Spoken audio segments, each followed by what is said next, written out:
नमस्कार दोस्तों। सोचिए जरा, आप देवपुर गांव के उस पुराने विशाल बरगद के पेड़ के नीचे बैठे हैं जिसने न जाने कितनी पीढ़ियों को बनते और बिगड़ते देखा है। आज हम जिस गाथा का विश्लेषण करने जा रहे हैं वो कोई आम कहानी नहीं है। ये हमारी जड़ों, हमारी नीयत और हमारे कर्मों का एक एकदम साफ आईना है। आज की इस भाग दौड़ भरी दुनिया में जहां हर कोई बस शॉर्टकट ढूंढ रहा है, देवपुर के दो भाइयों का ये वृत्तांत हमें रुक कर सोचने पर मजबूर कर देगा। तो चलिए इस बेहद दिलचस्प और नैतिक सफर की शुरुआत करते हैं। आगे बढ़ने से पहले मैं आपसे एक सवाल पूछना चाहता हूं। जरा इस पे गौर कीजिएगा। क्या हमारी जड़ें हमें आगे बढ़ने से रोकती हैं? या फिर जब जिंदगी में कोई बड़ा तूफान आता है तो क्या वही जड़ें हमें मजबूती से खड़ा रखती हैं? आज हम जिस कहानी पर बात कर रहे हैं वो असल में सच्ची ईमानदारी और सिर्फ दिखावे वाली महत्वाकांक्षा के बीच की टक्कर है। ये हमें ये सोचने पर मजबूर करती है कि हम अपनी जिंदगी के फैसले किन बुनियादों पर ले रहे हैं। तो चलिए इस विश्लेषण के पहले अध्याय की तरफ बढ़ते हैं, देवपुर के भाई और एक परिवार का बंटवारा। कहानी शुरू होती है एक मेहनती किसान हरिराम जी के अचानक निधन के बाद। उनके जाने के बाद उनके दोनों बेटों की असल सोच दुनिया के सामने आ गई। एक तरफ है 23 साल का अजय, बेहद महत्वाकांक्षी, थोड़ा बेचैन और जल्द से जल्द अमीर बनने का ख्वाब देखने वाला। उसे लगता था कि ये खेत उसे पीछे खींच रहे हैं। और दूसरी तरफ है उसका छोटा भाई नितिन, सिर्फ 17 साल का पर बेहद धैर्यवान। उसका इस मिट्टी से बहुत गहरा जुड़ाव था। उनकी माँ कमला देवी की परिवार को एक रखने की सारी उम्मीदें इन दो बिल्कुल अलग रास्तों के बीच कहीं खो सी गई। अब अजय की सोच देखिए। उसके लालच ने एक अजीब सा ही तर्क गढ़ लिया था। उसका पक्का मानना था कि गांव की ये पुश्तैनी जमीन कोई आशीर्वाद नहीं है, बल्कि एक श्राप है जो उन्हें हमेशा गरीब रखेगा। उसने इस जमीन को अपनी तरक्की की बेड़ी मान लिया और बिना एक पल सोचे आधी जमीन बेचकर शहर का रास्ता पकड़ लिया। अब आते हैं दूसरे पड़ाव पर, मिट्टी बनाम शहर की सड़कें, दो बिल्कुल अलग दुनिया। शहर की हवा अजय को कुछ ऐसी लगी कि उसका अहंकार 7वें आसमान पर पहुंच गया। जब भी वो महंगे सूट पहनकर और इत्र लगाकर गांव लौटता तो वो अपने ही छोटे भाई का मजाक उड़ाता। वो कहता, क्या अभी भी इस कीचड़ में धंसे हो? ये गंदी धोती उतारो और शहर आकर इंसानों की तरह जीना सीखो। सच कहूं तो शहर की उस चकाचौंध ने उसकी आंखों पर पट्टी बांध दी थी। लेकिन नितिन, उसका नजरिया इससे बिल्कुल उलट था। जिस खेत में अजय को सिर्फ कीचड़ नजर आता था, नितिन को उस मिट्टी में अपनी मां का आंचल महसूस होता था। नितिन ने पूरी लगन से खेतों में हल चलाया, पसीना बहाया और अपनी बूढ़ी मां की सच्चे मन से सेवा की, क्योंकि असली सम्मान महंगे कपड़ों में नहीं बल्कि ईमानदारी की मेहनत में छिपा होता है। तीसरा अध्याय, दौलत का भ्रम और जीवन साथी का चुनाव। अब इनकी शादियों ने इन दोनों के रास्तों की खाई को हमेशा के लिए चौड़ा कर दिया। अजय ने सरपंच की बेटी रिया को चुना, जिसके लिए रुतबा, महंगे जेवर और पार्लर जाना ही सब कुछ था। वहीं नितिन ने लाली का हाथ थामा, एक गरीब मजदूर की बेटी। वो भले ही पढ़ी लिखी नहीं थी, लेकिन उसमें आत्मसम्मान और समर्पण कूट कूट कर भरा था। अगर सीधे शब्दों में कहूं तो अजय ने अपनी शादी में एक सौदा किया था, जबकि नितिन ने एक सच्ची साझेदारी बनाई थी। और फिर वही हुआ जो लालच की नींव पर बनी इमारतों का होता है। अजय की दुनिया ताश के पत्तों की तरह ढह गई। शुरुआत में सब बहुत शानदार लगा, बड़ी प्रॉपर्टी डील्स, भव्य शादी। लेकिन जल्द ही उसके अपने ही भ्रष्ट पार्टनर ने उसे धोखा दे दिया। देखते ही देखते बैंक ने उसका घर और ऑफिस सब नीलाम कर दिया। सोचिए, जो अजय अपनी दौलत पर इतना इतराता था, वो अपनी दिखावे वाली पत्नी के साथ रातों रात सड़क पर आ गया।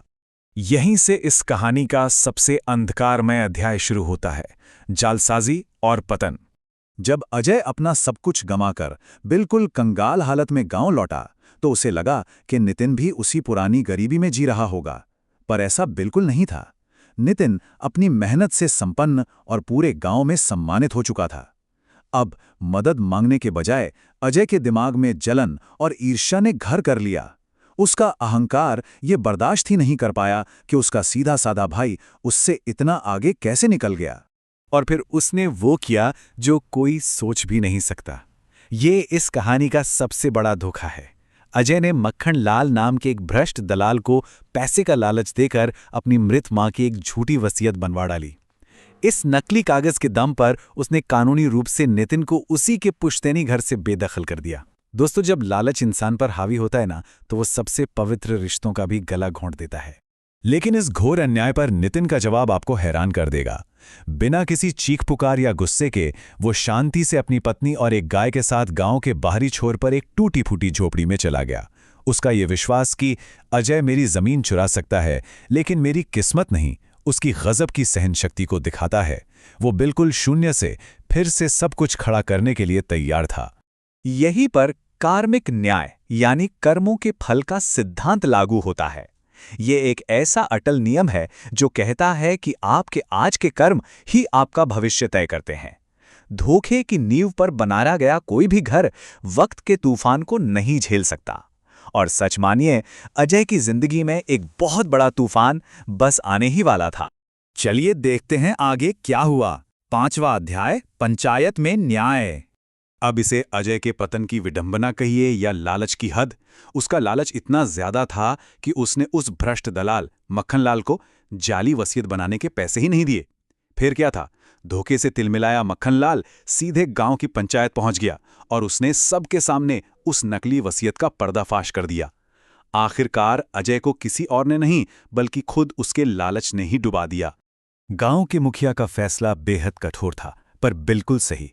उन्होंने अजय से कहा कि तुमने सिर्फ जमीन नहीं चुराई बल्कि अपनी जन्म देने वाली मां की आत्मा का अपमान किया है। इस कलंक के साथ उसका बचा खुचा झूठा अहंकार भी चकनाचूर हो गया और उसे हमेशा के लिए गांव से निकाल दिया गया। ये कर्मों के फल का सबसे सटीक उदाहरण है। अब हम आते हैं अपने आखिरी हिस्से पर, मिट्टी से मिली सीख। जमीन वापस मिलने पर नितिन का बर्ताव देखिए। उसने कोई जश्न नहीं मनाया, बदला नहीं लिया, बल्कि प्रार्थना की। उसने ईश्वर से कहा कि वो उसके भाई को सही रास्ता दिखाएं। सच्ची अमीरी किसी बैंक खाते में नहीं होती दोस्तों, बल्कि एक ऐसे दिल में होती है जो आपको धोखा देने वाले इंसान के लिए भी रोशनी की दुआ मांग सके। इस पूरी गाथा से हम 3 बहुत ही अहम नैतिक बातें सीख सकते हैं जो किसी भी क्लासरूम डिस्कशन के लिए बहुत काम की हैं। पहली, थोड़े समय के फायदे के लिए हम अक्सर अपनी उम्र भर की सच्चाई और इंटेग्रिटी दांव पर लगा देते हैं। दूसरी, दिखावे की दौलत और रुतबा महज एक भ्रम है जो बहुत आसानी से टूट जाता है। और तीसरी, कर्मों का न्याय ये तय करता है कि ईमानदारी हमेशा हर हाल में धोखे से ज्यादा लंबी चलती है। आज के इस विश्लेषण को हम एक ऐसे सवाल के साथ खत्म करते हैं जो यकीनन आपको अपने भीतर झांकने पर मजबूर करेगा। आखिरकार हम अपना भविष्य किस बुनियाद पर खड़ा कर रहे हैं? क्या हम उसे लालच से बनी शहर की खिसकती हुई रेत पर बना रहे हैं या फिर ईमानदारी और मेहनत से सिंचित गांव की उस ठोस मिट्टी पर? यह एक ऐसा विचार है जो इस स्क्रीन के बंद होने के बाद भी आपके साथ रहना चाहिए। आज हमारे साथ जुड़ने के लिए आपका बहुत बहुत धन्यवाद। सीखते रहिए और अपनी जड़ों को हमेशा याद रखिए।